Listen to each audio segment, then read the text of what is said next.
So at our last meeting, we discussed some emerging concepts, but the meeting before that, we kind of discussed a desire to have more information. Up, we'll wait for Sydney. Welcome, Sydney. We hope that you can hear us. Perfect.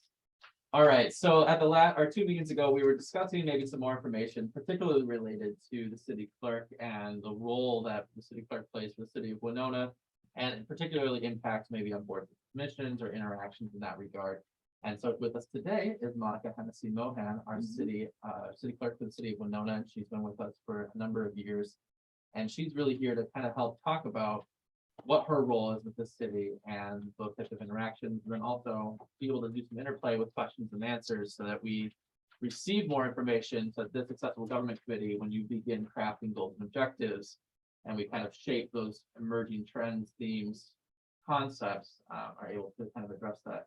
I know Monica had a few things that she wants to walk through, but before we do that, it might be helpful for people to introduce themselves so that she knows who everybody is.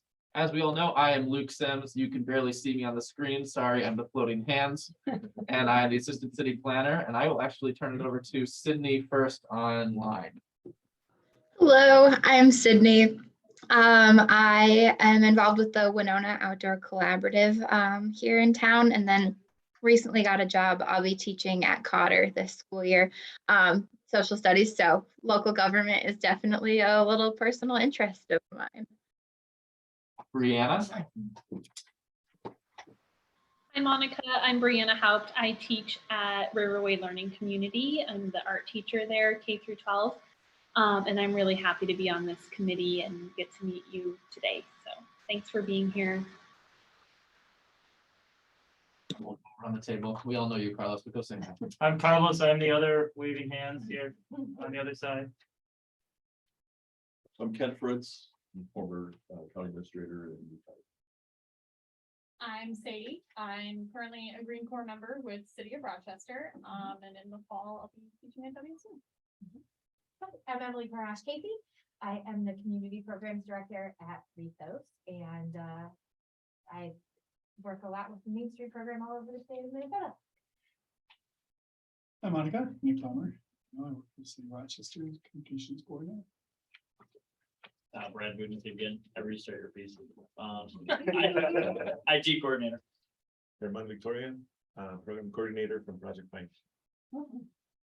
Well, thank you all for inviting me. I have been the city clerk since July 1998. So 24 years with the city of Winona. Prior to that, I worked for the city of Minneapolis. I was in their budget office for almost 10 years. Then I was in a division called management analysis. We provided program analysis for different city programs. My emphasis was on public safety. So I worked with police, fire, 911, city attorney, community crime prevention. I also served as a representative on the Police Relief Pension Fund. So when I came to Winona, my job shifted from finance to city clerk. But going from a very large city to a mid-sized city, it's not a small city. My job is not just city clerk. So I thought it would be helpful if and Lucas, I think, agreed to go through. I think it's helpful for you to understand what my role is, and we got one more. I can, but let me go get a chair. Okay. You got it? Yep. I can stand Where? Just in our office. Yes. The left. Yep. Just to understand the city clerk compared to, I guess, how I fit into our city government. So this is the org chart from our 2021 comprehensive annual financial report, the CAFR, our audit. And you'll see I'm way over there on the left side of the screen. So under city clerk in the org chart, it's showing public records, public transit, and elections. I'm not sure how they picked just those three topics, because it could go on much further, but Then you see all the other city departments. We all report to the city manager, who then reports to the mayor and council. I would note on this org chart, you don't see a public information officer. So in Winona, that role is really desegregated to each city department. So information on the website for community development is drafted and published by the community development office. Fire department does their own thing, please. So every department does their own information. How's that working? Community. I'll go through my presentation. Oh, I mean, unless it's a question on the org chart itself. no, I was just, someone had told me that Brian Boarding was doing communications for the city. So then I was just wondering, it was a position, but then it got. So Contract. it was a contracted position through Engage Winona Oh, during the COVID pandemic. And oh, I think it was for, I don't know, 12 to 18 months. okay. And so his primary focus was getting information out on how are we, how's the city of Winona responding to COVID-19? How are we changing our services and how are we handling it? And so that position is, or that contract has gone away quite a while ago. Yeah. Okay, thank you.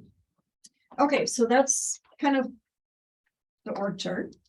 So in the city clerk is one of the few, well, it's one of 4 positions that is actually designated in our city charter. And then the roles and responsibilities are in our city code.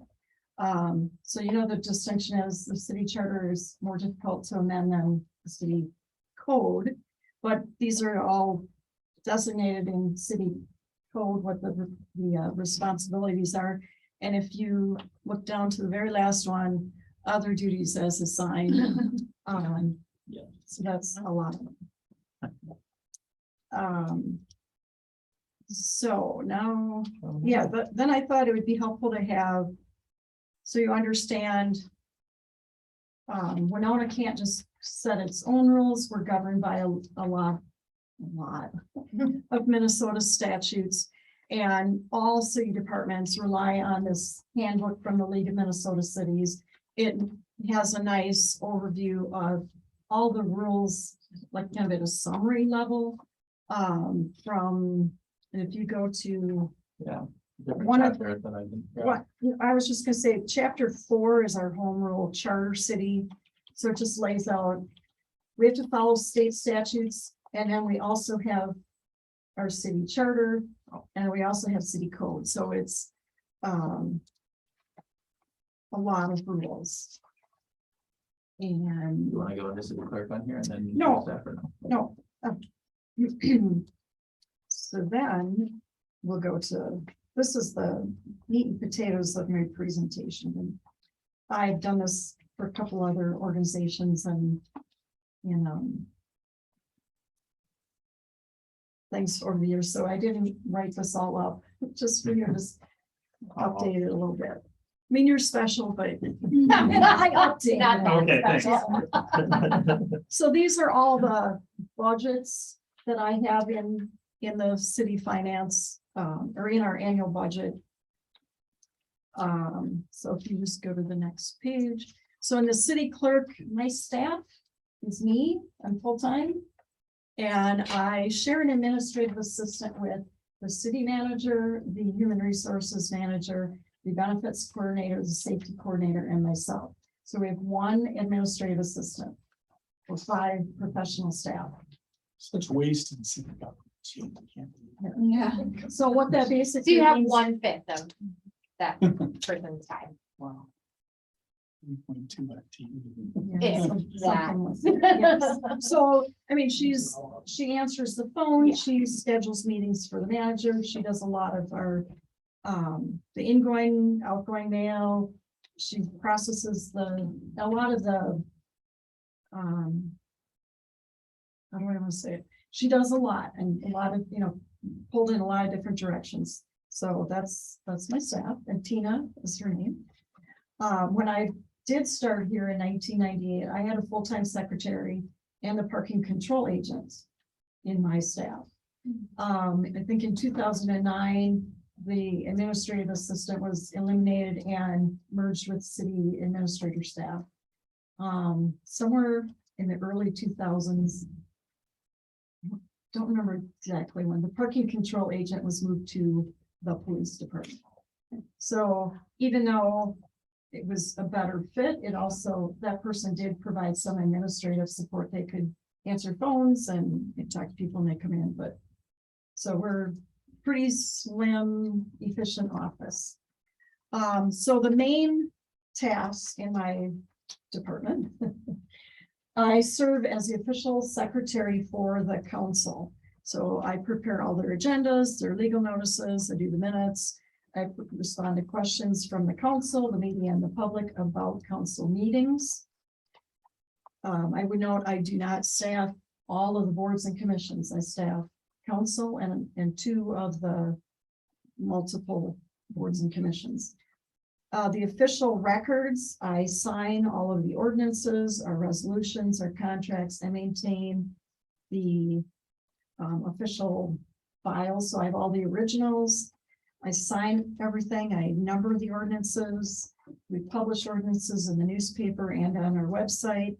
We have permanent records, both paper and electronic. Laserfiche.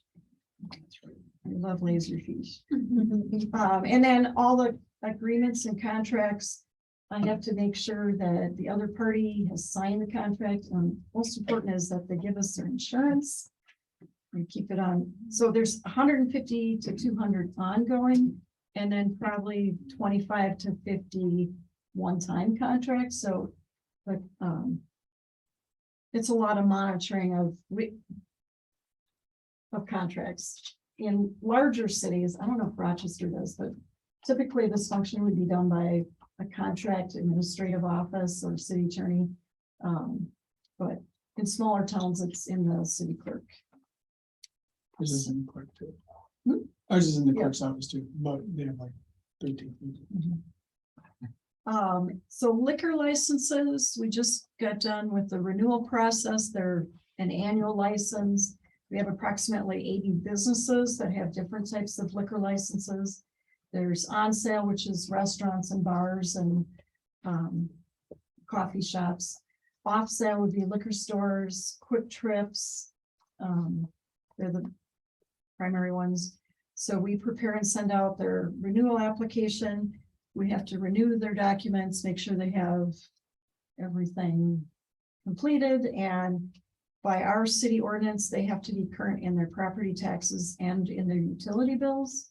So I have the delight of calling people and paying tax man, like, please pay your water bill or property tax, and because they will not be issued a renewal unless all those are paid. So typically there's maybe 5 to 10 that have something, one or the other delinquent. This year I was surprised there were only less than, what was maybe 5, and they were all paid up by time it went to council last week. So it's not a fun job to tell someone they have to pay their taxes, but then we print out all the licenses, we send documents to the state of Minnesota, and it's a big process. Other licenses that we issue are motor vehicle dealers. So there's approximately 7 to 10. This is for used car dealers and new car dealers. Pawn and scrap dealers, there's 3. Keg permits. If you have a party on city property where you have a keg, you're supposed to get a permit from the city. These are more popular when Winona State students had their graduation parties at the Colsinger Lodge or one of our pavilions. I haven't done a keg permit this year, so I don't know if during COVID people just changed how they're doing their parties, or I don't know. The mobile. If a restaurant has one and then the restaurant is like supplying catering at a location. So if a restaurant has a state caters permit and they're hosting a party, they don't have to get a keg permit from the city. They get a caters permit from the state. Okay. All right. Yeah, it's. Then there's mobile food trucks. We do a handful of those every year. Massage therapy was a new ordinance in 2020, I think. Yeah, 2020. Interesting. So all of the massage therapists in Winona are now supposed to have a license. So there's maybe 25 or Was so. that a state? No, it's a city ordinance. Okay. And it's because there is no state Uh-huh. licensing. So Mhm. cities are, it's Rochester has it, I believe. Massage ordinance. I believe so. It's most of the metro area cities have that license, so it's a good thing to make sure people have education and know how to treat the body and not just.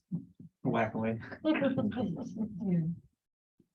And then our newest one is called Shared Transportation System, which no one knows what that means, but it's scooters.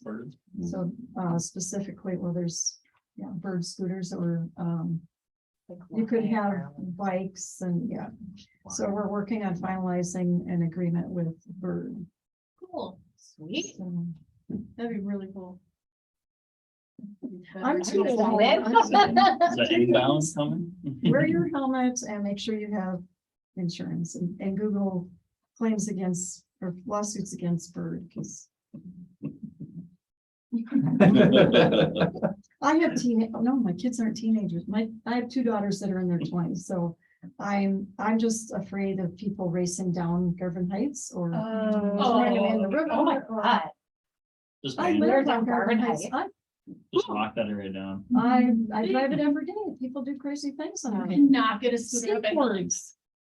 They would have to Skateboarding drive around. them to the top and then go I down. bet they. So, You can do a geographical block area. Well, we'll see how. Yeah. Let's see how that Anyway, works. that is coming.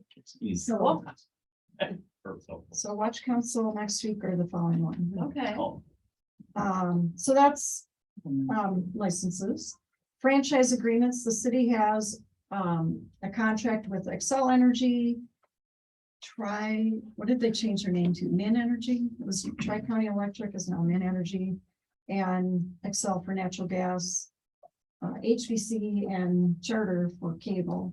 It basically permits them to use the city right away for transporting their services. We've renewed with HBC 5 years ago. We've been working with Charter for 5 years and it's been a challenge. Right. So I work on negotiating the new agreements and monitor that they all pay their quarterly franchise fee payments and that they're meeting the terms of the agreements. Then city boards and commissions, I staff the Cable Commission, the Human Rights Commission. I should have put on here to the Latch Memorial Board. That's kind of a strange one, but I prepare and send out their agendas, their minutes, do meeting notices. The other thing I do for all boards and commissions as secretary for the clerk is I notify the mayor and council and the staff for all those other boards on when appointments are up for the members of all those different boards. And then we do the data requests. I serve as the city's, I don't know the name, what's the title? The official, not compliance. Freedom of information. No, the Minnesota, the designated something or other. I'm that person. So you can submit data requests directly to a department, but if you're not sure what department it goes to, you would submit it to me and I would forward it out to the other departments. And then we work with the attorney's office to make sure we have compliance with the Minnesota Government Data Practices Act. I maintain the laser fee system, which is the city's electronic document imaging system. We have our city code, a lot of ordinances.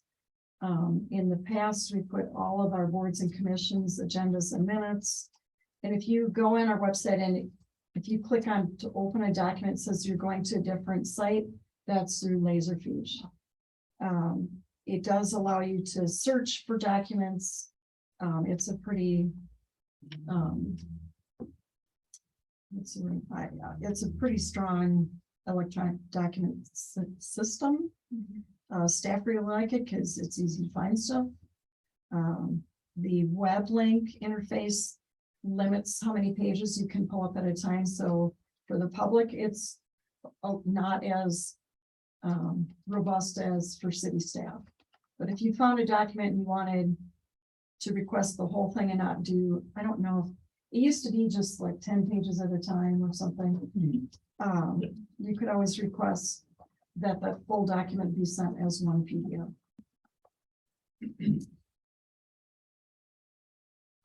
Okay, next page. As the secretary for the council, I'm in charge of anything related to council meetings.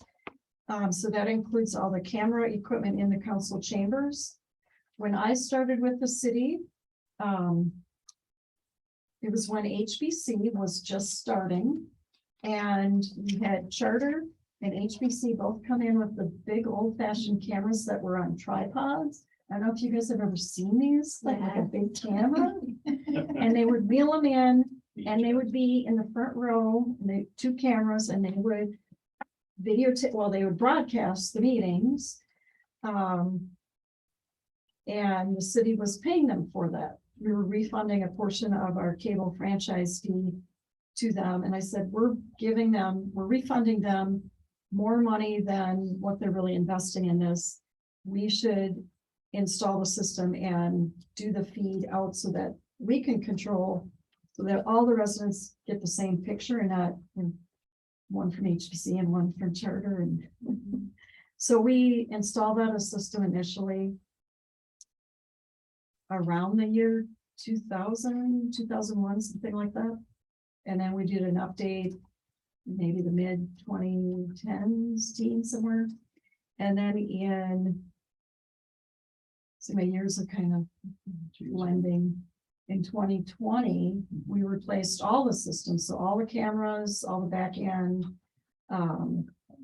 microphones is a big thing. Amen. And then also installed two big TVs that we use for Zoom. And it was quite fortuitous that we did that before we even knew what COVID was, because we really used that equipment a lot during COVID and after COVID. So we're looking at now in the 23 budget, replacing the big screen that's behind the council and maybe doing a few other minor tweaks to the camera equipment. So right now we have, when we first implemented the camera system, we just had a guy who was Dieter Malamanca's neighbor. Does anyone remember Dieter Malamanca, his council member, longtime council member? His neighbor ran the cameras, and then we put it out to bid, and it was different people over time. And probably for the last 10 years, it's been HBC, and they hire an intern or a camera person in training, and they run the cameras for our council meetings. So they get the regular council schedule, and anytime we do a special meeting, we have to make sure we get someone from HBC to run the cameras. Who posted it? I'm sorry. Who posted it to YouTube? Brad does to YouTube, Okay. but we also have it in a different spot in our web streaming. Two different locations. So then that's the next thing we put in 2021 was our agenda management system. So when I started, everything was typed like on pieces of paper and then photocopied in 3-hole punched, and the council agenda production would be like a full day. And then we started putting things in Word, and departments would do their own thing in Word, and we would compile it that way. Well, now we have this agenda management system where we haven't fully implemented it, but it puts, I don't have to put the numbers on the items. It like numbers our front page for us. And it, this is one thing that Tina does a perfect job at, is puts all the council agenda items in, and it creates the cover sheet, and then you publish it.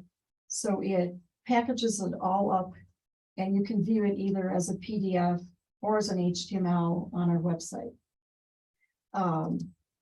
So right now we're using the eScribe for city council and planning. I think it works good for you, It does, we just don't do the the form. real time Yeah. filling out of everything. Yeah. Yep. And then, so yeah, we want to add all of the other boards and commissions to eScribe, so that it's all consistent formatting and you find all the agendas and minutes all in one place. And then beginning in August of 21, we started web streaming our council meetings. So it's linked into eScribe. Maybe we'll just do that little, can you hop on the city website? I'll just show you what, if you don't know, go to the main page. And then under agendas and minutes. Under. And then if you go to the calendar, go to June 6th meeting. Yep, right there. And if you click on the agenda HTML, now the meeting has happened, right? Look how it's got a little video in the upper left corner. So if you click on, let's go to number, I don't know, under new business. Go down like to number, yeah, go to number 5. So you'll see if you click the live, it will go right to that place in the video. You can, yeah, don't listen to me. But see, under the video, it shows a PDF. That is the actual report that went with the council package. Go to 5.3, the DNR EAB grant. So you see there's his request and then the actual agreement. Very nice. And how much of that is automated and how much do you have to do to So make that happen? So during the meeting, can you, no, you can't. You'll see me sitting with my computer. All I'm doing is when I announce the item, I'm clicking on, like literally clicking on 5.3 and it's doing a timestamp. So that is connecting the video to the agenda and then you can look at the actual item. So it's all packaged together. But you've uploaded those items later, That's, right? no. When So you're When trying we- to call the meeting and tag it real time. it's simple. And then I also. The other thing is. Oh, When they move, whoever makes the motion and seconds the motion, there's a drop down and I click on who makes the motion, who seconds. And I know some people don't like it, but I love it when Michelle moves, Eileen seconds, because I'm click.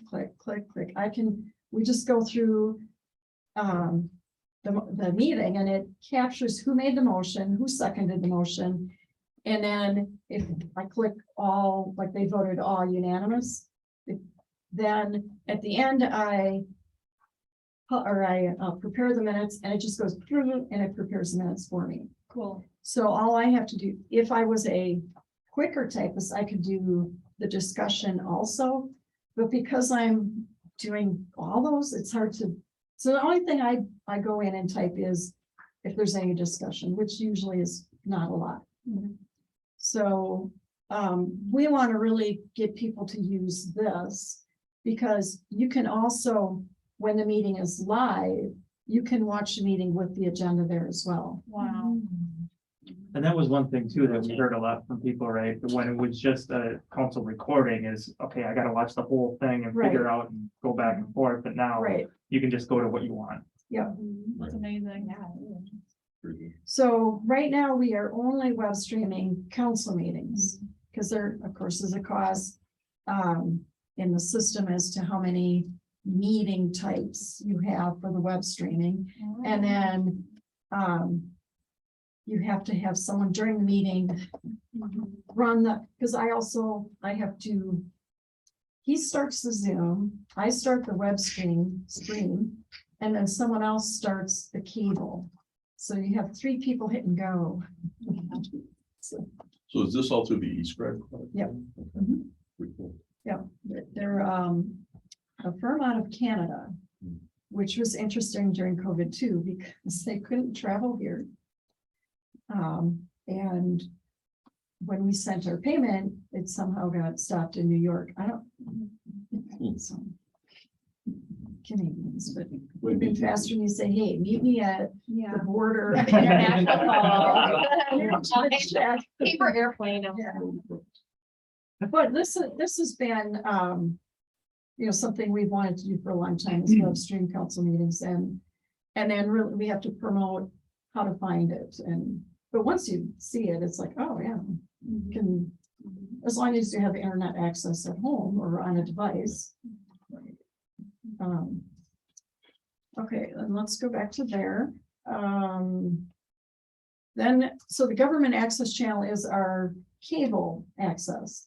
And when we updated the whole camera equipment, we also updated our, the CastNet system, which has the slides that show when we're not live. And sadly, you'll notice right now, there's only like 3 or 4 slides. And that's because when we went live with this, we were in the middle of so many things. And so, yeah, it's on my to-do list for the last year and a half. But it's another access point for residents if they have cable TV and they watch it. And then, yes, my favorite. So elections happen every 2 years. Usually there's only 2 elections in a year. In 2020, we had, for the first time in my career here, a March presidential nominating primary. And then we also had a recount for the mayor's primary. So we actually had 4 election events to run in 2020.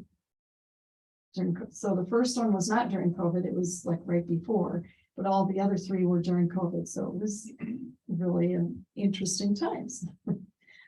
Special election, we just had one in May for the primary for our congressional seat. We've also had special elections to fill our senator back when Steve Morris was appointed to DNR, and that's when Bob Kierlin was elected to our Senate position.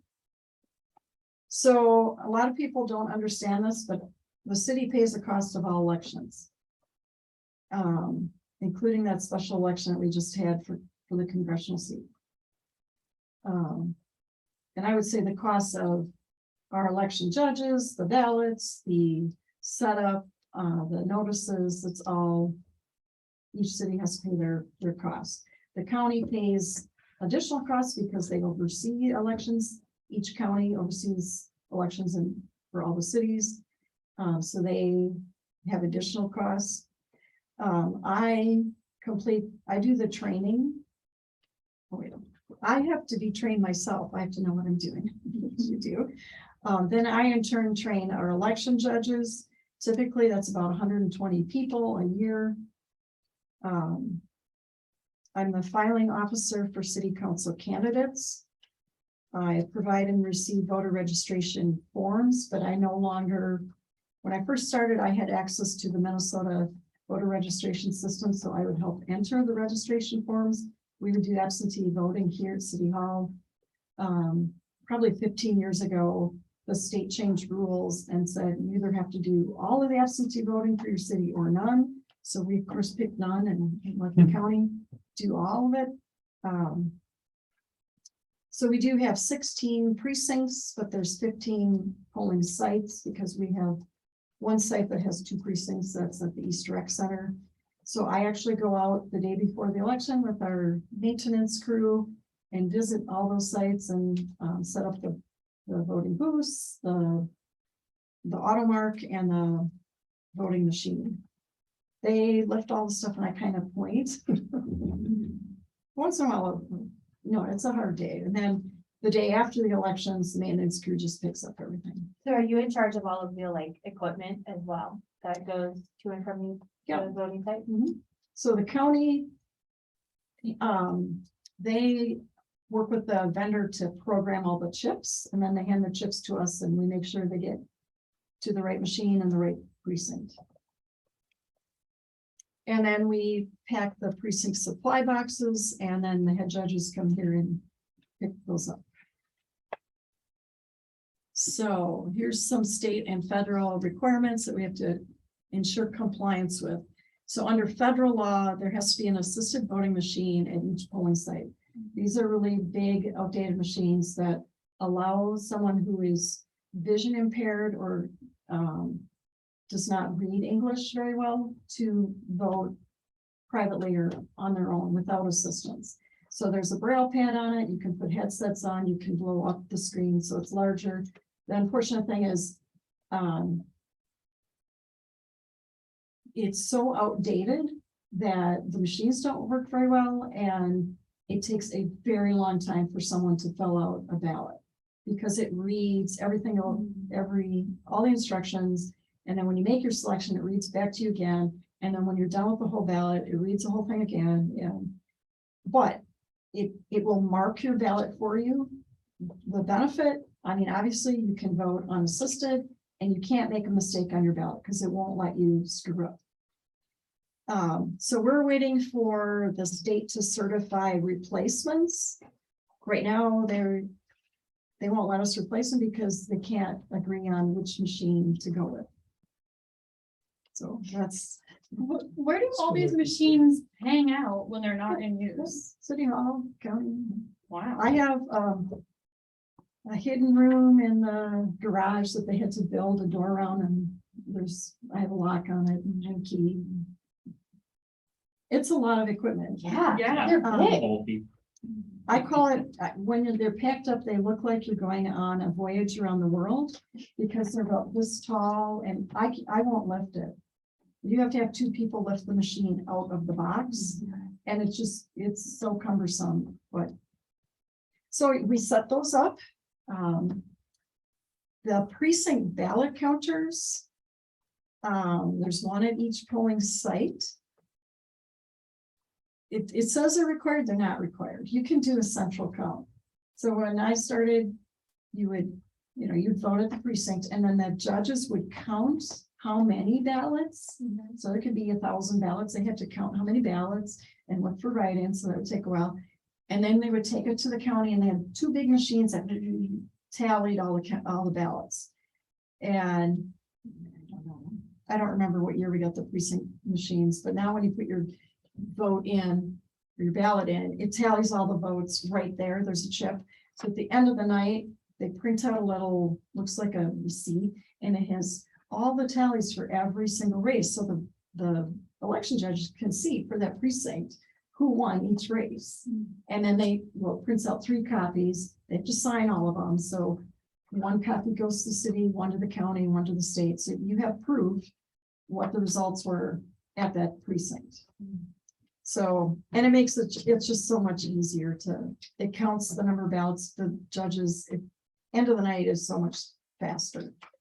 And was that only doable with new machines or like a software upgrade or? No, it's a separate machine. So there's assisted voting is for someone to fill out their ballot. The ballot counter is where you put your ballots in to be tabulated. Yeah. So we're on the second version of that.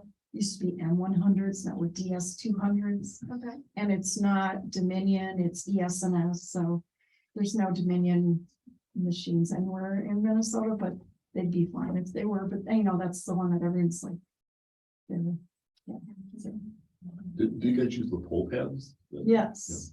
So that started not that many cycles ago. So we used to have print out of every registered voter, and they'd be in a 3-ring binder, and you sign your name in the binder. So now I think it was like 2018. I think it was 2018. All of that, it's an e-pad. So all of that is downloaded to an iPad, and they look you up and it prints out a little receipt, and then you sign the receipt. So it's a lot faster to find people and register them. So That is not what happened at East End Rec a couple So weeks ago. that's, Months, yeah, that's, whatever. no, in May. Yeah. The poll pads had to have an upgrade, and the county auditor felt just too many things going on that to certify the upgrade on the poll pads Mhm. before the elections it didn't happen. Okay, So we will have the poll pads for the August and November election. okay. And with the turnout, it probably didn't matter because the turnout was so low that day. Yeah. But yeah, so there's 3 different types of equipment that are deployed on election day. So the poll pads, Winona County keeps in their office, Okay. and I keep the other 2 here at City Hall. So we pay a portion of the programming for all that stuff. There's annual maintenance for all that stuff. There's all kinds of legal notices that we have to publish. We have to have at least 4 election judges at every precinct at every time. For state-wide elections, we can have 3 if it was a special election. And then we do additional judges, more than 4, there's like 6 or more at big elections. You have to be trained every 2 years. So I train 120 people every 2 years.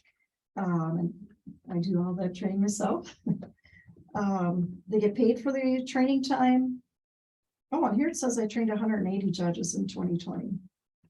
180 different people.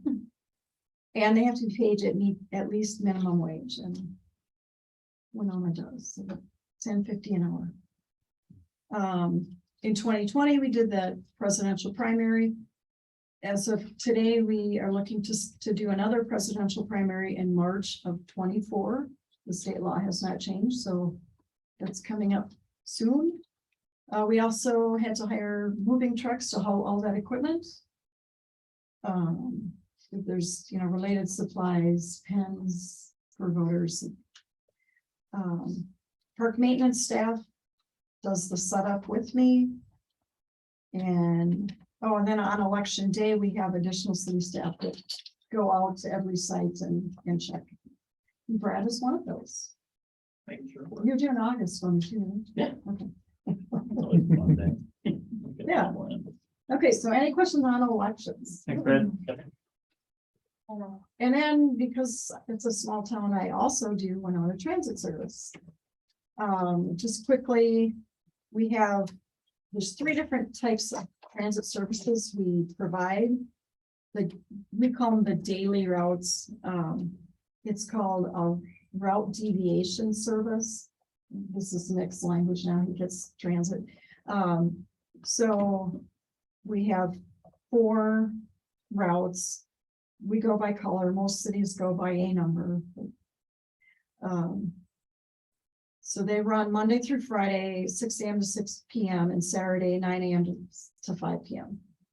The dial-a-ride is a demand response service, meaning you call the dispatch and you can book a ride ahead of time, or you can see if they're available today. You don't get the whole bus to yourself, but they will try to compile a route that gets you from your starting point to your destination, but there might be other people picked up or dropped off along the route. So that service began in December 2017. And it operates Monday through Friday, the same hours. But then we had expanded hours in May 2020. So we now run weekdays 6 a.m. to 10 p.m. No, 6 a.m. to 9 p.m. Sorry. And Saturdays, Sundays. Last month, we started running Sundays, 9 to 5. And then we also provide some subscription routes for Winona State or college routes. We used to run a lot more, but since they closed the West Campus, obviously they don't need that one anymore. We used to run a safe ride, which was with St. Mary's and Winona State. And it was Friday and Saturday nights between the campus and downtown. So Winona State students felt it was underutilized by Winona State students, so they pulled out of the agreement, and then St. Mary's decided it was too costly for just their service. So sadly, neither one are doing that. It was really standing room only on the buses, and it's unfortunate they didn't want to pay for it anymore. So we are currently doing East Lake Monday through Friday, 7 a.m. to 6 p.m. Beginning in the fall, we likely will do the night route again, going to 10 p.m. So just transit funding, 80% of our operating costs are covered by state and federal grant money. Our 20% local share is covered by combination of the fares, and we do advertising on the buses. There's no local share. Oh, that's what I said, local share. No property taxes for LGA are used on transit, and Winona State pays 100% of their roads. Just a few more things. I manage it. It's a third-party operator, so there's a contract we have with the new vendors called Transport 3.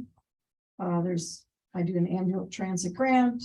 I buy the buses. We did a shelter project. We installed 15 new shelters around town in 21.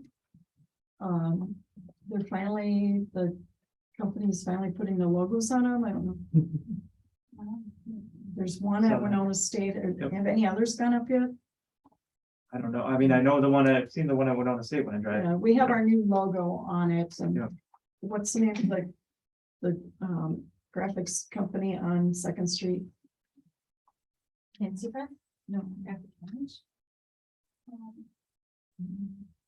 don't know if their name just. Form graphics. Yes. There we go. Thank you. They're doing the graphics, and I contracted with them last winter and they said, we can't do it till it warms up. Apparently they thought it meant until it reaches 100. Oh. Okay. No, Yeah. I was thinking they meant like March, April. Yeah. And then my favorite, Central Communications, does not have to do with communications really, but it's just the random name of this budget.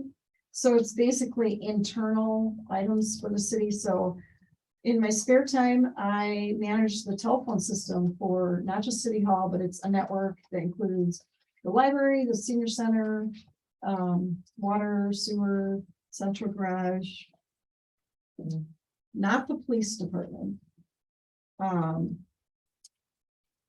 So I review and pay all their invoices. I manage the system. If someone adds, moves, and changes, new employees that leave, they forget their voicemail password, they want to reset the password. I also buy all the cell phones for all city employees except for police department. No, police is special. Same thing, add moods, changes, lost their phone, break the phone, I order those. US mail, my assistant processes the outgoing mail, so we have a mail machine, she runs it through, and I'm her backup, so if she's out one day, I have to run the mail through, or I think Deb Beckman can do it also. And then we bill out to every department their code. So if Park Rec sends out a mailing and it's 1,000 pieces, they're gonna get billed for that share of it. We have a postage machine rental with PO box, bulk mail permit, that's all in that Central Communications. And then I purchased the shared copier that's in our big copy room. So I buy the Xerox machine. In the old days, I'd also buy faxes, but I haven't replaced a fax machine in a very long time. The Laserfiche document imaging system is through this budget. And then my favorite job, once a year, I do an RFP for copy paper for I did spell it right, Purchasing Consortium, which is the city of Winona, Goodview, Winona County, Southeast Tech, and Cotter schools. So I say, hey, we want to buy thousands of pallets of paper in the coming year. What will you bid? And then the paper vendors give us their bid, and then we buy our paper through whatever. It saves us all money because it's you buy in bulk. Mhm. Do you have to train new staff regardless of department on these pieces, or do individual departments do those trainings? So I do the mail machine and the copy machine. Each department trains their new employees on telephones. I think I send you the instructions and I feel like we should all stand in the block. Yes, I feel what.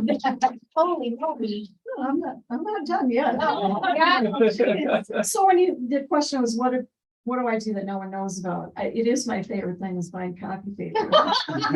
Cue The Office, the theme song from The Office Yeah. TV show. Yeah. So then you asked about boards and commissions. So if you can go to the city website I can indeed. and yes, somewhere at the top, there's government boards and commissions. So we have all along the left side, all of the various boards and commissions. And click on like human rights, just because I staff that one. Absolutely. So for all of the boards and commissions, we list their purpose, when they meet. There's a link to where their agendas and minutes are. So if they're still on Laserfish, that's where that link will take you. We have a list of all their current members and when their terms expire, what the membership criteria is. And most importantly, if you want to join, complete the application right there and email it to me. And then this one, they have additional forms that are available about Human Rights Commission. Some of the boards have more. Let's go to go to John Howard's CECQ. Citizens, it's so hard to say. CEQC. CEQC. So there's the members and keep going. So he doesn't have any additional documents posted, but some boards will have more documents there for reference or information. He could easily do he should do the tree inventory or like when they're looking for volunteers for when they were up on the bluff cutting down. Oh, God. Buckthorn. Yeah, Buckthorn. Buckthorn, here's the map of where it is, or if you go out on your own, do we want people to cut it down on your own or not? I don't know, but. And right now we have one opening on that committee. 2. Unless somebody just joined. So let me see. Oh, yeah. Someone did get appointed. Okay. Is it the mayor that approves the plan? Or city So council votes on? most of the boards are mayor appointment with city council confirmation, but not all of them, because we're Winona, we're unique. You can't have one rule fits all. So, and it has to do with the charter. So the merit board is appointed by the full council, not the mayor. The joint airport zoning board is appointed by the council. And cable TV commission, I don't know why. So anyway, and latch board, there's a few that are appointed by the council. So I have to look at my little sheet of who's the appointment, but it'll say on there, the membership in the reference. Is Dan Hall the chair then? Because he's on the planning commission, right? No, he's the planning commission rep on the CEQC. There's also a planning person on what? On HPC, there's a planning requirement, yeah. Oh, okay, that's just worded funny where I thought it meant whoever the chair is will automatically be a member of the planning commission, but it means the planning commission should have someone on that committee. Yes. Okay. And that just. And I don't know, because we're kind of decentralized, I don't know if John Howard updates his page. If I see stuff that's outdated, I have Tina update it. So. But if you look like a planning commission, we'll pick on these guys, it better be current. Yeah. We don't know. So. There's all their members and. Yeah, it looks current. And then they have an overview on what they do and. Yeah. Oh, but there's a typo. Oh, The no. last line, governmental units. unites. I'm pretty impressed I could see that from here. And what else? Oh, and then the process is when there's an opening, I will contact the mayor and staff. I'll say, hey, you have all these openings. Can you see if those people, so for this one, Ed Hahn, Dan Hall, and Amy Jo Marks, their terms will be up in October. So around middle September, I'll email them and their admin assistant and say, can you check to see, number one, are they willing to be reappointed? And then if they are willing to be reappointed, I would forward it to the mayor and say, these guys are up, they're willing to serve again. Do you want to reappoint them, or do you want to put a call out for new people? This mayor will talk to people before he reappoints them. We don't have term limits on any of our commissions, do we? Yes, there are a few, most notably the merit board. I don't remember which other one. With most of them. Most of them do not. We definitely don't, we don't have a planning commission. Definitely not. But, Yeah. other than the guy who just retired after Vern? 43 years. Yep. I think the longest terming one is Dale. probably Dale Betcher, and Yeah. is that about 10 years? Something like that, yeah, maybe a little bit more, but Dale, he's like 20 years old. yeah, something like that. I thought it was late 90s. Yeah.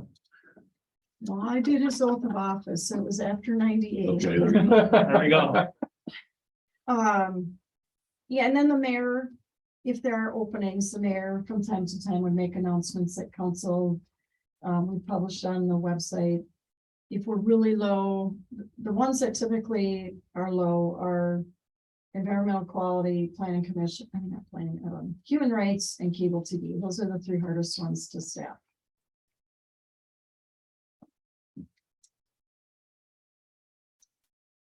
And then I've looked at some of your notes from the last time. I'm just gonna give my, well, first, I don't know, do you have other questions, or did I give too much? I mean, it's overwhelming, but I think it's good to know that that's all on your plate. I guess one thing I'm curious about is what do other cities of like size to Winona have in terms, do you know what their staffing looks like around the city clerk's office? I'm assuming it's more people. So it's kind of hard to compare because they don't always have the same list of duties.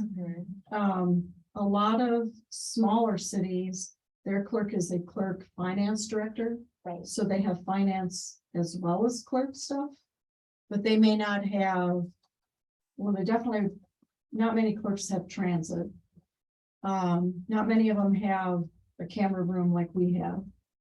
In most cities of our size and larger, the camera equipment and website and all that would be under a separate department. And not always. So Lake City is under the clerk. Rochester, their camera system, they have a, Party, I yeah, think, operates it most of the time. yeah. But, and a lot of our duties are, I don't have all the responsibility for like the website. So every department kind of does their own thing, whereas there are other cities where one department would do all of the information. So it's kind of hard to know because the list of activities is a little different, but just for fun, one time I added up, because I worked in Minneapolis. And at that time, I did the same as about 52 Minneapolis city employees. So, because elections, they have Right. full-time staff. Right. They have, probably in their elections department, they probably have 10 or 15 full-time year-round people. But Minneapolis, they do elections every year because their council elections are in the odd year. So I know this is the title of this subcommittee was accessible government. I think Winona, we have a lot of accessibility. the information is there, you can call people, you can email people. I think the challenge, and I challenge you with, instead of saying accessible, I'd say maybe a better word would be engaging. How do you, it's like you have Google, but you can find it, you know, lots of, how do you find what you're really looking for? So we have to figure out how to package things or direct it better so that we're getting the information you are looking for. And, you know, everything's on the website, but how do you tell people, you know, find the e-scribe, you go to the Yeah. calendar, you go to this calendar, and my husband, I can't even get my husband to figure it out. So, you know, how do we make things more engaging to the right people? And making it more meaning, I mean, all the stuff is there, but how do you find it? There are whole degrees about that called user Yep. experience. Yeah. Can I ask a question on that though?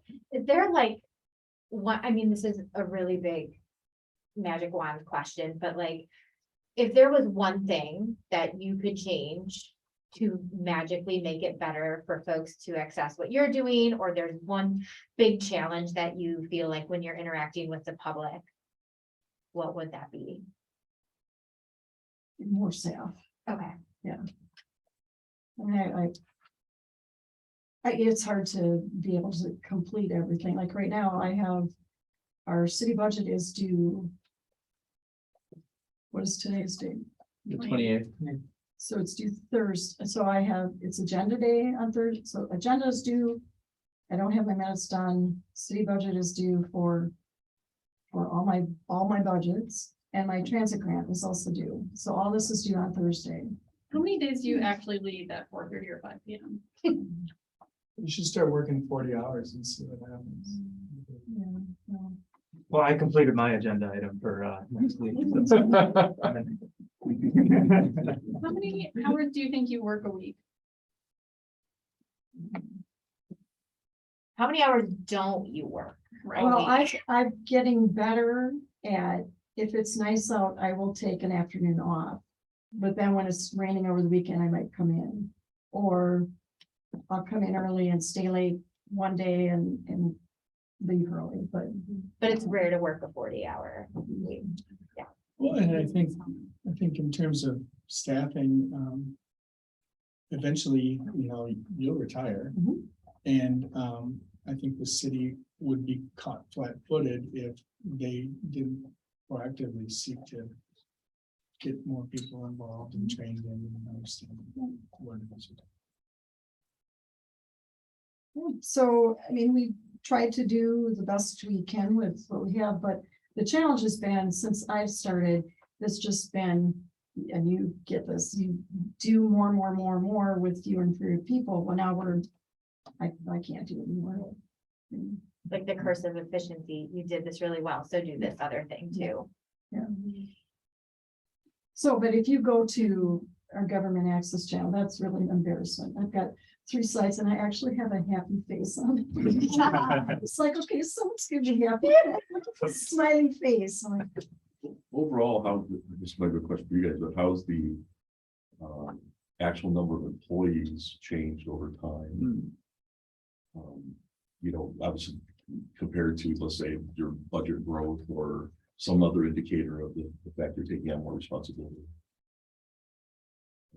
I'm pretty sure it's overall it's decreased, but I don't know.